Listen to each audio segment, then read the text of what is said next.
views and opinions expressed in this program are those of the participants and do not necessarily reflect the views of BronxNet or the program underwriters.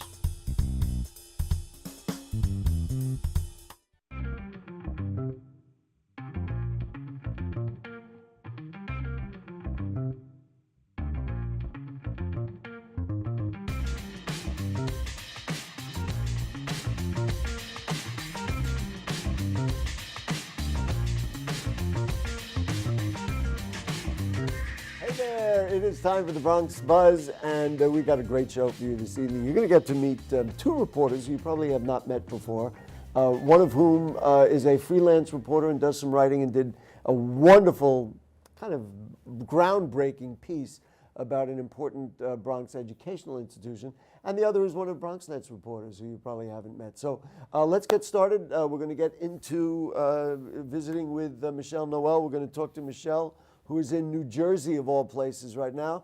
Michelle, nice to have you with us on the Bronx Buzz. Hi, thanks so much for having me.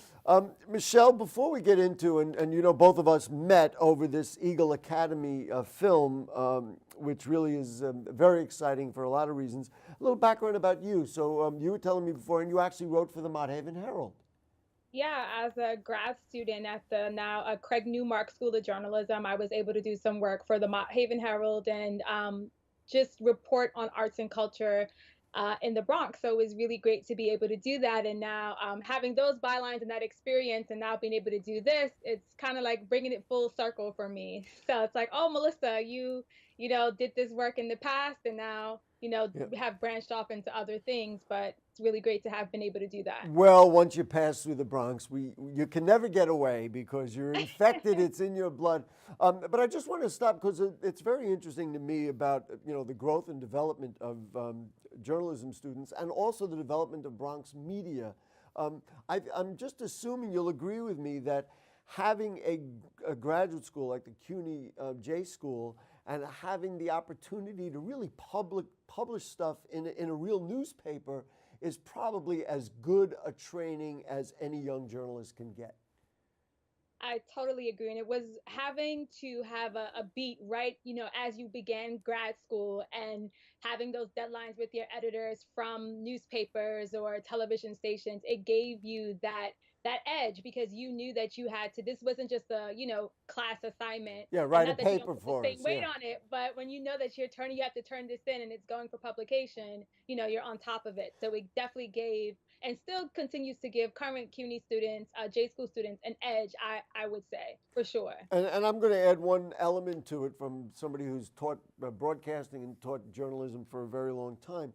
When you know there's an audience and you have to deliver something to them, it makes you a better writer because as opposed to, this is for my professor and he's going to read it and then that's, and I get a B or something. But if you know that somebody's going to read it and it's about their neighborhood and their community, it makes you better. You want to make sure you do a great job. It puts that added pressure that I think sometimes you need to to get on top of things and do a good job. I'm sorry we never had you on the show when you were with the Mott Haven Herald, but we've made up for it tonight. Let's talk a little bit about what you've done since you left graduate school, and then we're leading right in. Believe me, I'm getting there to this Griot article. So talk just a little bit more about what you've done since leaving graduate school. Yeah, so I completed my master's degree in 2012. It doesn't feel like it was so long ago, but since then I've had I've had the opportunity. I worked for a bit teaching and teaching journalism on the undergraduate level, working with the research center at the J School and teaching in that capacity, and then freelancing for several outlets, including outlets like NBCnews.com on their digital side and One Caribbean Television. And I started a lot of reporting both on immigrant communities in New York City, the Bronx included, and then into the Caribbean region. So I do specialize in a lot of coverage in the region, in the Caribbean region as well. So I've had the opportunity to really kind of work across the gamut of multimedia news and reporting. So that's been a great experience. Yeah, it really is. And what it says to me is that you are right in where modern media is right now, because that is where things are going right now. If you're going to be a journalist, you're going to have to do all this stuff. Anyway, let's talk about the Eagle Academy and the infamous future. Right. The Infamous Future is a new film, and I'm going to cut to the chase. Both Melissa and I got to see a screening of it. It is all about the Eagle Academy for young men. Talk to me about why you were so captivated by the notion of the Eagle Academy and what led you to write what really is a wonderful piece Thank you. about this very fascinating and successful institution, as well as the film. Yeah, I mean, well, it started off just like most of your assignments. Your editor will reach out to you and say, hey, there's this story I think we might want to work on. Check it out. Let me know what you think. So it started off as that. I said, okay, I'll definitely take on this assignment. It looks interesting. But I would tell you from the first 5 minutes of it, where you had David Banks say, I have the greatest story that's never been told, I was immediately just captivated by it. It made me want to know, well, what is this story? What am I missing? And I can say that I thought to myself, how did I not know that Eagle Academy schools existed across New York City, with the first one being in the founded in the Bronx? How did I not know this? It's right in my own backyard, and I didn't know about it. So that was the first thing that drew me into it. I wanted to know, what is this great story that no one has ever heard about? And the more and more I got into it, I started to I was so taken by the fact that you have schools that are particularly and intentionally invested in the success, not only the academic success, but the emotional and social well-being of young men of color. And, oftentimes as a reporter, when I'm doing stories about young Black and Latino men, unfortunately, they're negative ones. Whatever side that may be on, it could be something involved with police, or there might have been something else happening. And I don't often get to tell the stories about young Black and Latino men that are thriving, that are doing achieving. well, Yeah. that are just excellent. Yep. So it for me, that really spoke volumes, and it made me really want to share that with our audience. Great, and in a way, it gets back to what I was saying. If you're writing for somebody, it really gives you a compulsion to do a good job. Definitely. This is what I want to do. We have the trailer, the film. They're still working out who's going to see it and when it's going to be shown.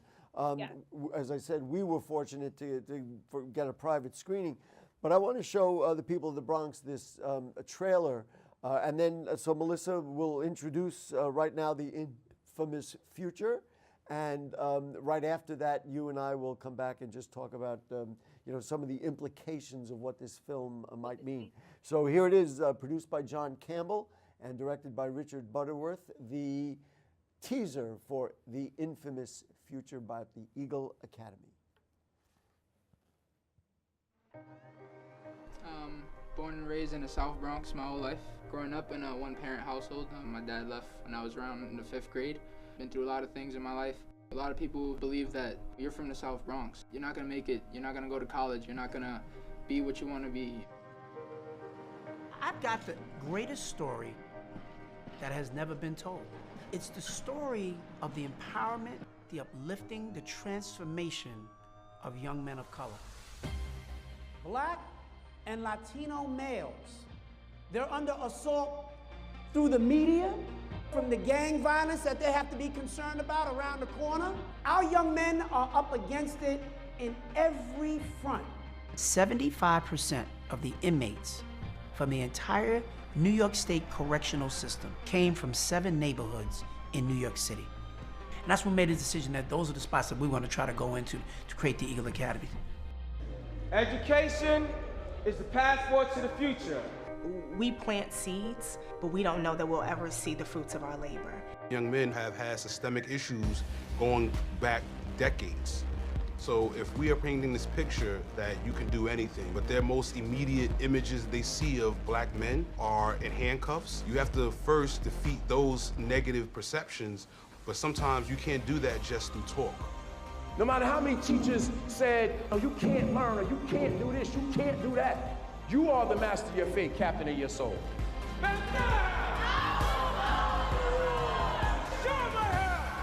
To see our young men that I know, their story could have ended another way, means the world to me. Our success is not necessarily measured in test scores. Who our young men become is the ultimate measure of our success.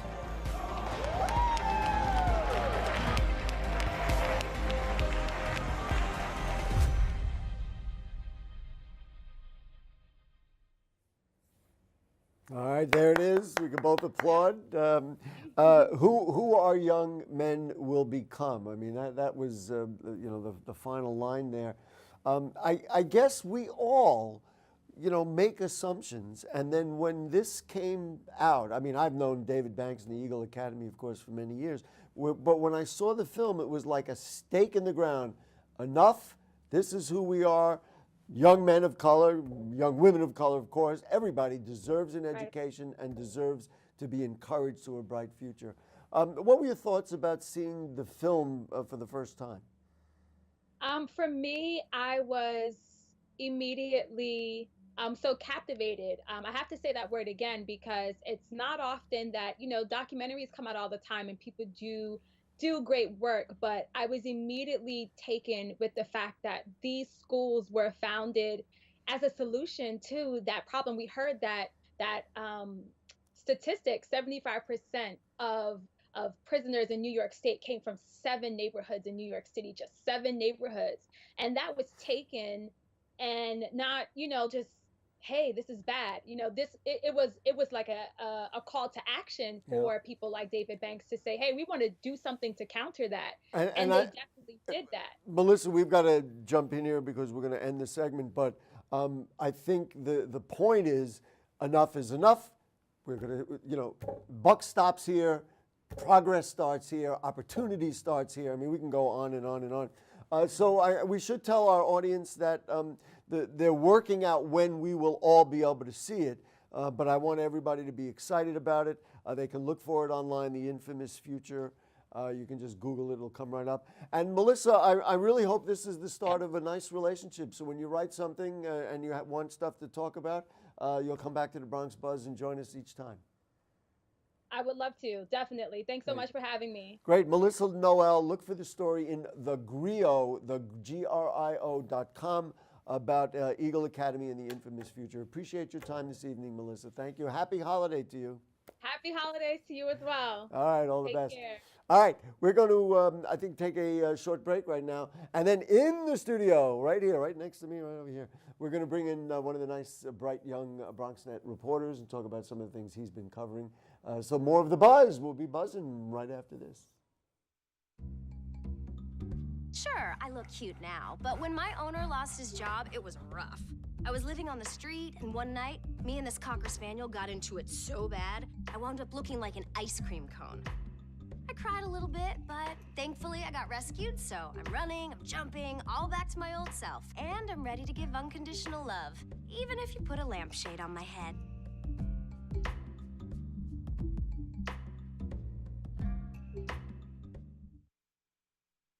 It's not always easy being a dad. Do you have panda asthma too? Does that run in the family?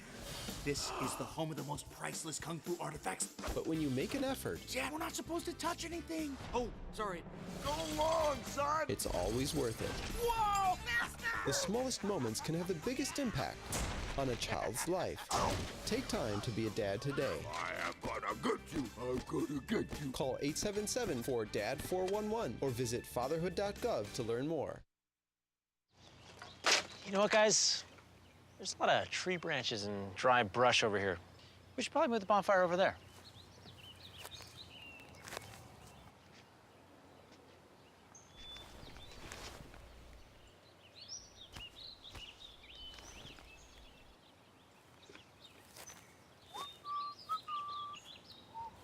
I'm guessing Smokey liked that idea.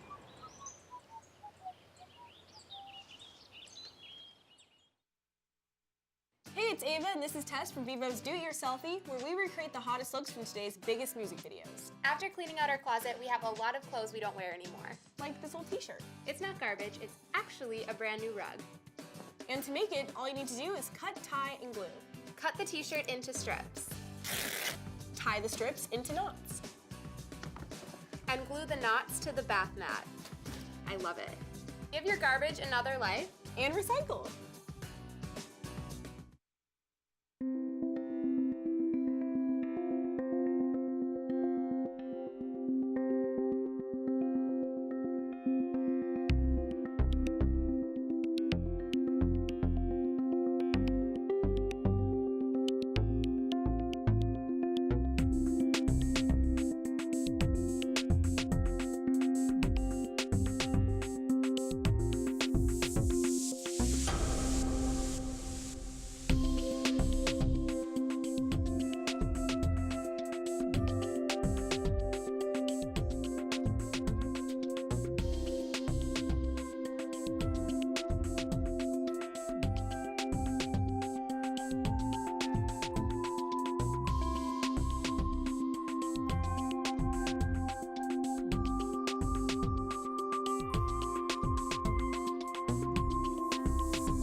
All right, back with you on the Bronx Buzz, and I'm so thrilled because one of the nice young men who I see around town, around the studio, and around the station, is with us. Steven Powell, nice to have you with us. Gary, thank you for having me on today. I really appreciate it. You and I were wearing the same color, but that's okay. Steven was reminding me we do have a bit of a past. We had met somewhere in the past, but you did a story with Aim High Male Empowerment, which just coincidentally reflects directly with the Eagle Academy. So just talk about that, what your interest is about that, and the relationship between what Aim High is doing and what the Eagle Academy is doing.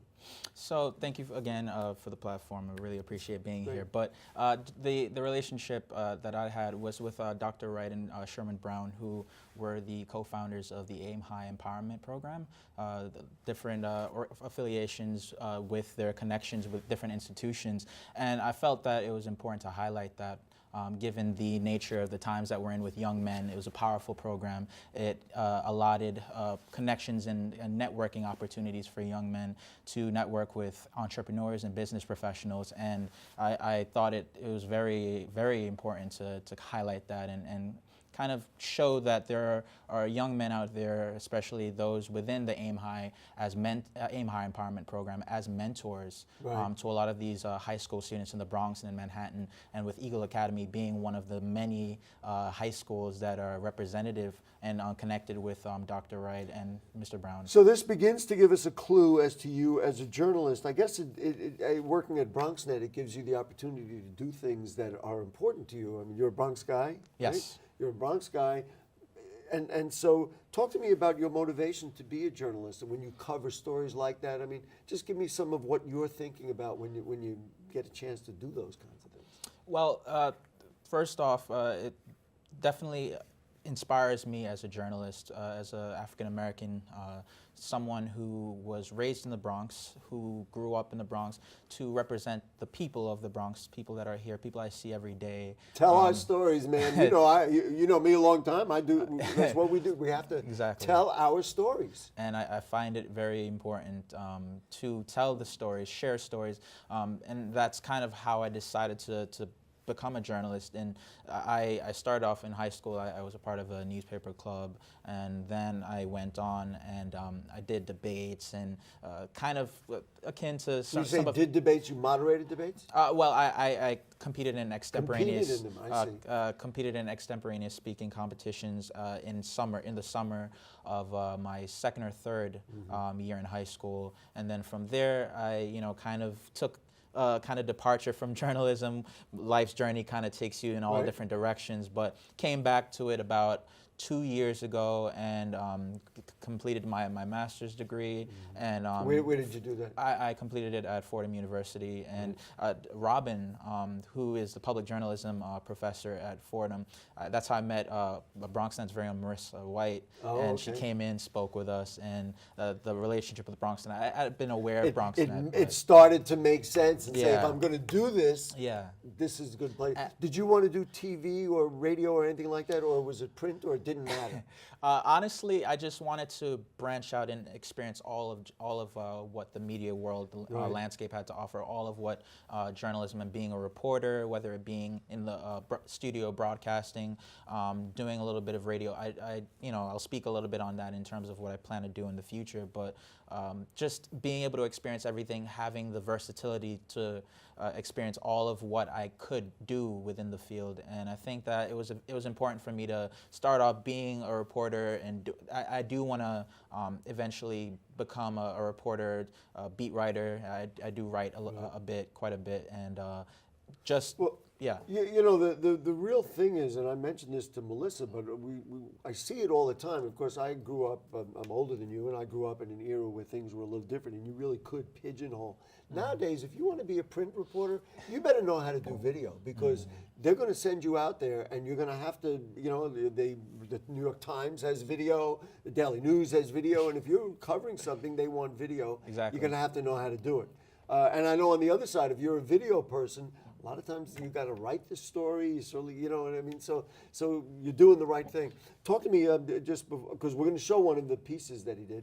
But talk to me a little bit about, you said in the future, I mean, what are you thinking about long term? So I would love to go into the world of sports. You should have seen the gleam in his eye when I asked that question. You want to go into sports? I do. I grew up loving sports, watching sports. I did martial arts. I played a bit of summer league basketball as a kid. I played a lot of tennis as a kid. I also played high school tennis. And I love watching football as well. But I want to be a beat writer for a team and also cover a team, and you know, whether it's baseball, basketball, whatever it is. You know what I love, and what I love about this dialogue is that, which I know again as somebody who has taught broadcasting and taught journalism and been in it obviously for many, many years. Everything you do will be able to be used when you do that, because if you cover news and then you have to go into a locker room or have to write a feature piece about, you know, Jacob deGrom or something like that, you're going to have to, it's the same job, and the more versatility you have, the better off you'll be.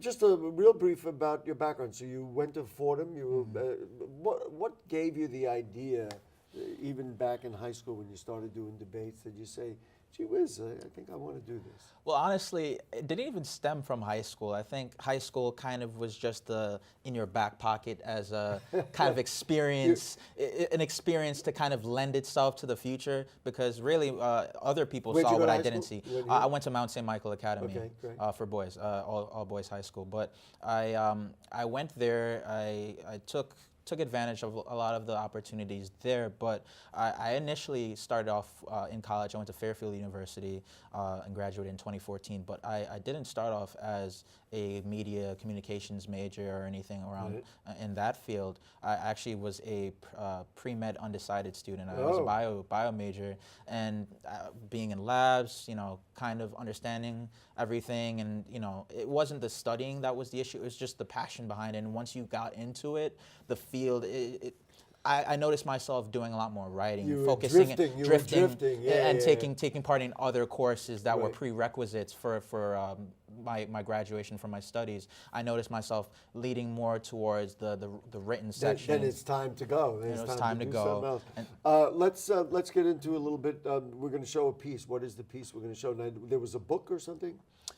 He didn't bring the book with him. That's right. Tell us all about it. We can do that after we show the piece. Yes. Okay. So the piece that we're about to show, it's called One Book, One Bronx, and it's written, or it's a book club, which is on Lincoln Ave, which is in the South Bronx. It's a combination or a culmination of two different entities with the one Bodega Bronx, and also, or Bodega Dreams. It's a book written by Ernesto Quiñones. I think he's been on BronxNet, and it's basically a book that talks about wanting to experience life in El Barrio, and the whole premise of the story is basically getting people to read more, especially young men, and fostering a love for reading in the Bronx. So a Bronx native shop, their collaboration. All right, but now we've already started it, so I guess they're already looking at it. But we're seeing the piece here.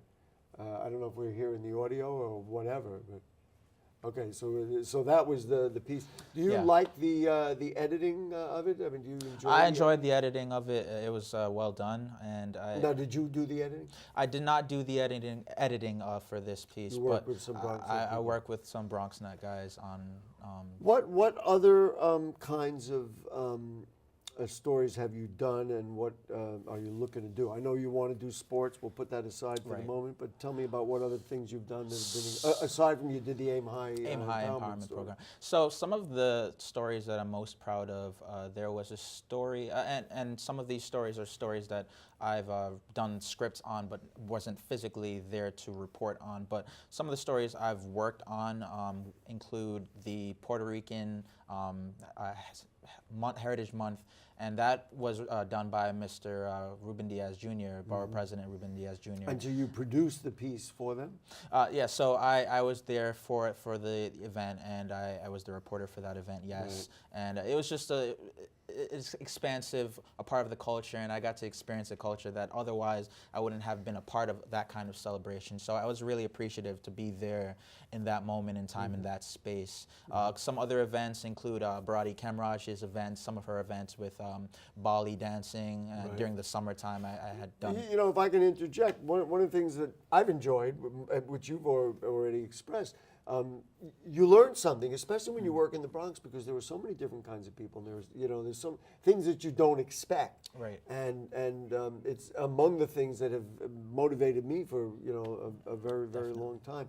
Now, do you produce a piece every week, every couple of weeks? How often do you work? Generally every week, and if not every other week, but definitely I try to do one at least once to twice a week, and if not on a weekend or something like that. Generally I'm in studio, well not in studio, but in the office, and I'm working, writing scripts, doing things of that nature. And I really like storytelling. I was just going to ask you what your favorite aspect of it is. It's the storytelling. It's the storytelling. The same thing that we were just talking with Melissa Noel about. You want to tell somebody what's going on. Right. I like to, if anybody that knows me amongst my personal background, my friends. We're getting to know you. So. Well, people back at home, friends and family, they know that I like to explain, and I think that. No, we're getting a taste of that here tonight. That's something that I've. It's a strength and a weakness of mine growing up, but that's something that I've always liked. I'd like to share my story, and I like to share other people's stories. And you asked me earlier what kind of, what was the impetus for me wanting to even go into reporting, and part of that was working at Monroe as an admissions counselor, having to advocate on. This was Monroe College. Monroe College, Jerome Avenue, in the Bronx, having to advocate on the behalf of students that their grades were not as strong or as polished, and so having to advocate for them, share their stories situationally, what things that kind of intervene or got in the way. And I like to tell people's stories, and I think the narrative aspect of you're in the right spot to do that. Again, I don't want to overdo it, but for somebody like me who's been here doing it a long time, it's a wonderful thing when you get to tell people stories that otherwise won't get told. Exactly. Stephen Powell, continued good luck. We hope to have you back here on the Bronx Buzz, and we invite everybody to keep watching BronxNet's channels and see more of Stephen Powell. Thank you very much, Gary. There you Appreciate go. And you know what happens now? It's a shame, but we've got to wrap up the program. So I will say good evening and good night to everybody. Happy holidays to everybody. On Monday, we will do Bronx Talk, and on Monday night, we're going to talk about World AIDS Day and give you an update on HIV and AIDS and how it's being dealt with in our borough of the Bronx. I'm going to tell that story. That's what we're going to do Monday night at 9 o'clock. Anyway, all the best. Peace for the holidays. That would be a beautiful thing. Good night.